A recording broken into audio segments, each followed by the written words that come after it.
این درس یکمی میشود درباره برنامه سکرچ. خب در درس ویدیوی پیشتر ما درزی установкаи برنامه سکرچ با شما گذاشته بودیم. خب در این درس سر کرده این ویدیو ما طرزی چی بودیم کار با سکرچ ویدیو درسمون سر میکنیم که درباره برنامه سکرچ کم بیش با شما معلومات میدیم. برنامه سکرچ چقدر که عادی ساده و فهمون جابجا کردشتگی همه کمتر یاد سرفراشته بودیم تمام با همه دلخواه شخص و گلک های صنف یک میتونن تو صنف های بالایی را استفاده برن. خب ما که باشه در اینجا با شما گفتن میگذاریم چقدر با برنامه سکرچ وارد شدن.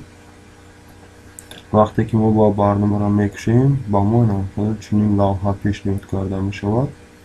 خب در اینجا چقدر که میبینیم بازی با شما شناسایی کردن میگذاریم و زیراش در یکچند عمل عادی را گفتن میگذاریم بعدا با بوکسماندهاش سر کار میگیریم. خب سکرچ لایحه سازی یعنی عمل های عادی را ما با یاردمی این برنامه ساخته میتونیم. یعنی چقدر در اول نگاه کنیم در جمع صورتی پیشکچه را داریم. خب در قسمت پایینی هم صورتی هم پیشکچه هسته در قسمت بالایی هم یک دیمش. خب نگاه کنیم ای قسمت ما سر میکنیم گوزنی منو هسته یک تولمچه در جا نویسندگی کود با هسته کاستیونی با هسته زوکی من همی کود ده وزید тулмачаи код фаъолай ай сафедиш маълумай ҳастаи движения внешний вид звук собития управления сенсори оператори перемещения другие блоки. анамия чӣ кора иҷро мекунам оз мо бо шумо гуфта мегзарем ҳамаира якта ба якта. ҳоб якум дар ҷо нигоҳ кунем мондагии движения тарафҷо нигоҳ кунем идти 10 шагов повернут на 15 градусов повернут на 15 градусов ёна ба тарафи пеш ба тарафи қафо рейтин на смучание положение. хоб ё бигем агар ай забонҳои барномасозӣ бигирем ё ба ҳамон монандай фақат иҷода баъзе кода аллакай тайёрай ай чизи тайёр мо мегирем истифода мебарем. хоб ба мо якум дар кор аст ки бо пахши ҳамин тугмачаи байрақча бигем ба пахши байрақча ҳамин ягон кор иҷро шавад. барои ин кор иҷро шудан иҷа қисми амалҳоай иҷа намуди амалҳо иҷа қисмати амалҳо интихоби амалҳо иҷа ҷое ки мо коднависимона бо гуфтаи барнома бояд сар кунем ҳамон ҷое. хоб сабит яда мебурем яъне ҳолат амал мегӯем ҳолат мегӯем ба тоҷика камтар чӣ мешавад худтон бифаҳмед ва сабити медурем когда флажок нажат яъне вақте ки анами байрақчаи мо чӣ кор кардаштаги аст пахш кардаштаги аст мо инро ба нами ҷоймон меорем метавонем ба байн биёрем фарқ надорад ба иҷо биёрем ба иҷо биёрем. вақте ки мо мегӯем чӣ кор кунем ами фаъол бошад боз мо бояд коре кунем ки ами пишакчаи мо як қадам ҳам бошад ё камтар ҳам бошад ба пеш биравад. хоб вақте гуфтем вақте ки ин чиз пахш кардаштаги аст пахш мекунем ҳичи ёли номаълуме чие. хоб вақте ки ин пахш карда шудагиай хоб давомшда мерем бо мегардем движенида меоем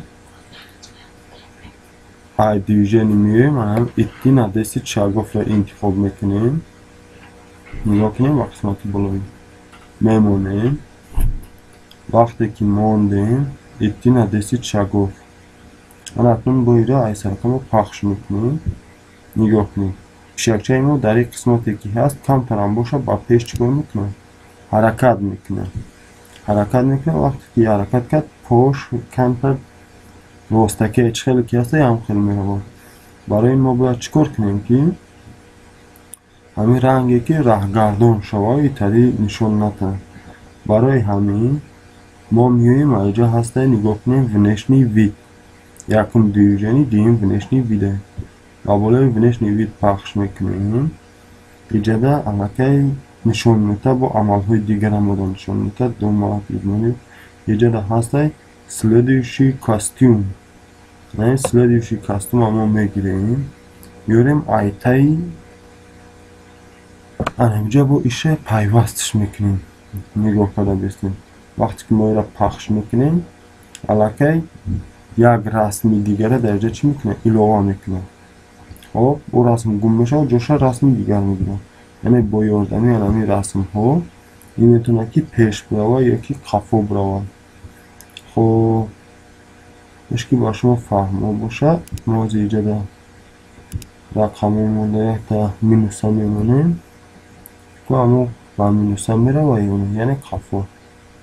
نه چه خیلی که میبینیم علاقه پیشکچه ما با قفو میسته پیشی 10 ما مینوس موندیم. هر یک باری که میجه کنم همین کار چی میشوم؟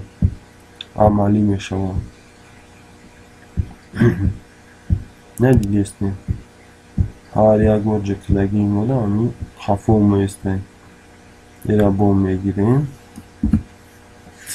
انا که برای که همین براوه و دیگه با قفو نگردم و خودون هر یک بار ای توی ما چرا نرجه کنیم ما میتونیم یک چیز دیگه استفاده بریم. خب управление در واحد میشیم. управление на основе 1 секунд. Оставить повторить 10 раз. Оставить повторять всегда. ما всегда را نمی‌مونیم برای که всегда را نمی‌مونیم میزنم میره و خدا میدونم چون میره. برای همین повторить 10 раз انتخاب میکنیم. اینجا ایتی 10 چگاف انتخاب میکنیم. در بین ایو میمونیم. اوارده میاره چون جا میگیریم. ایش اوارده در اینجا میمونیم. ایتایی همون وقتی که نمی رو پخش میکنیم همین 10 بار تکرار میشه و من میشه. مثلا سرش میتیم نگاه کنیم اینجا تو اینجا رو اومد من شد و یا بار دیگه سرش میتیم نگاه کنیم خیلی که میبینیم پیشکچه ما کم بشان باشد چکار کرد با کار در اومد. خب طرزی دیدن کاستیمو که همین دو طرف ما ایچو پیداش دستیم شما میتونیم با بایی اینجا پخش کنیم. این اینجا نگاه کنیم دو طرف ما یک رسمی ایتاریه یک رسمی دیگه ایتاری یعنی دو کاستوم ای حساب یعنی همین دو کاستوم این میتونه که صورت رو علیش کنه. دو تا رسمی که هسته همین دو رسم جو با جو کرده رفتن میگیره علیش کرده رفتن میگیره پیشکچه اینو کرده میدره یعنی در نظر ما چنان میتونه که همین پیشکچه پیش رفت است. خب با همین بود این درسی 10 ماه. خب کی باشد شما میتونید درسی 1 ماه بخشش بچه انا اخل پیشکچه را ما چیکار میکنیم با حرکت میدار آوردیم.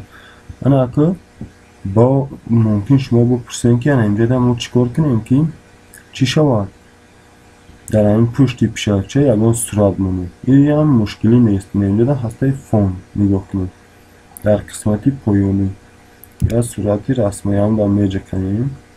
یک چند لحظه پس صورتی که در این برنامه خودش موجود است همونها نشان داده می شوند. خب مثال میگیریم مدان همیشه وقت کنم میگیریم اینجا در چیشی بینه نگاه کنیم فوند رسم اومد باز اینجا در بشنمی 10 و یک تایمی مثال میمونم یکم پیشگون قفا بگردانیم یه سرش میتیم یه بار دیگه پیشکچه اول اومد رزومهیش هم میگیریم